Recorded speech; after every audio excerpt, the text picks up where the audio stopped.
Hello friends, welcome back to the my new video guys in my YouTube channel guys. Today friend we are going to talk about how can we set guys gesture navigation in our phone and then how can we use guys gesture navigation setting guys. Today I will tell you guys in this video guys.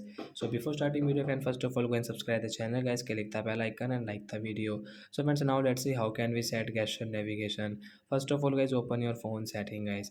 After on phone setting guys, scroll it friends, you can see this type of setting friends. Click on guys your phone guys, this connection and sharing guys, tap here. Oh sorry friends, click on guys home screen setting and guys scroll it friends, you can see guys system navigation guys, you can see system navigation guys, tap here friends, you can see your gesture navigation guys, we will tap here to set. I'm sorry friends, I paused the video guys. So friends, you can see how to use. So guys, not now, and guys now I will show you how can you use it. Friends, you want to back, so guys you can back from this right and get this left side guys, right and left side guys, you can back. You want to close app, so you can close app like that guys. So like that guys, we can use guys this gesture navigation setting in our phone guys.